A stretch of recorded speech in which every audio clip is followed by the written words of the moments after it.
Eh Rixile mina hi mina Rivalani Jonathan Ngomani ni rhandza ku mi xeweta ni rhandza ku hlela vuphati kumbe music because vuphati na music it's like same thing but my question is one ka hina varhandzi va music wa Xitsonga loko hi fane hi hlela music kumbe hi hlela vunanga bya ntlambi yo karhi xana hi tirhisa formula yihi ku yingisela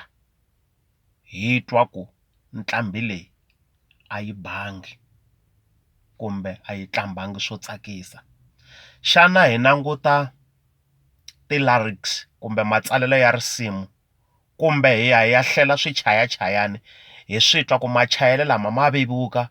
kumbe hi ya languta ku track yaleyo kumbe CD yaleyo a yi masteriwanga kahle kumbe a yi compose-wanga kahle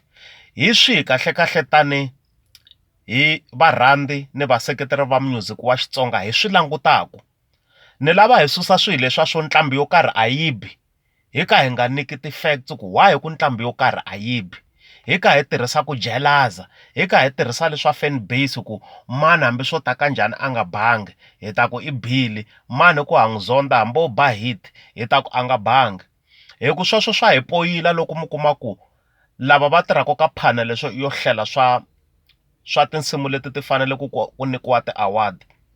mi kuma track leyi a hi nyenyemuka kumbe ntlambi leyi a hi nyenyemuka hi yona ya ku ya tlula na sagwadi ivi hi ti vutisa ku luya a tlhomiwa nhongeni why a nga tekangi sagwadi i ku va a hi tirhisa leswi a swi vitaniwaka ku i moral support loko u sapota munhu moral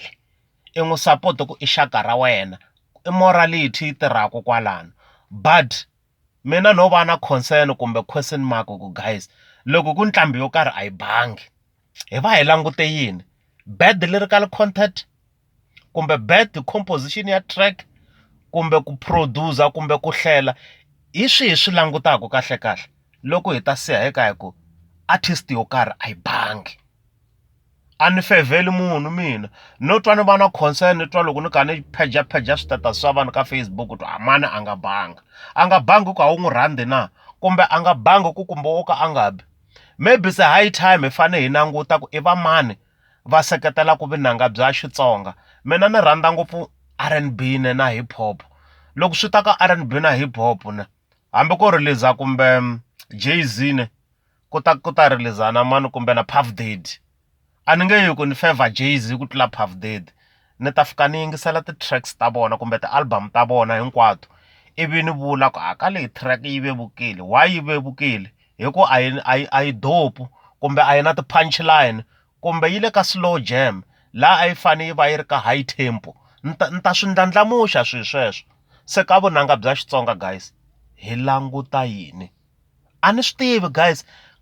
I think hi fane hi sungula ku swi vula ku loko ku artist a yi bi mani a hi vuleni ku laha ka track yo karhi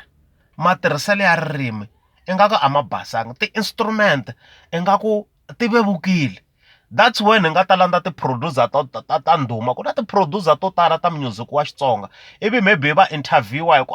hi mpela hi swona ku ntlambi yo karhi a yi bangi ti-instrument ti vevukile na I think loko ri ku hi fika hi nghena hi analyzer ka department leyi ho ka hi nga ri good ngopfu hi le ka yona swi ta hi khela matluka loko ntlambi yi bile guys yi bile ende loko ntlambi yi nga bangi a yi bangi swi nga yi ku we i favor mani wa favor or a wu favor loko ntlambi yi nga bangi guys a yi bangi loko ntlambi yi bile sweswo mi ta swi voneni ku ntlambi yi bile na track ya yona xo sungula yi ta va ka high rotational playlist ka ti-various radio stations like it or not hambi sweswi van'wani mi nga ta ku tirhe payola u hakerile loko mi famba ti-tavern ne cause va ti-tavern I don't think va zonda ntlambi va twisisa ku xilo loko xi bile va ta xi tlanga ka tavern yaleyo loko u jikajika timovha u ta swi twa ku track leyi yi le ku karhateni i xikombiso xo komba ku track yi bile munhu a nge zondi hi tiko hinkwaro mani loko munhu a bile u bile loko a nga bangi na sweswo hi ta swi vula ende a ku gandhiwi munhu a ku holoviwi na munhu hina hi varhandzi na vaseketeri va music.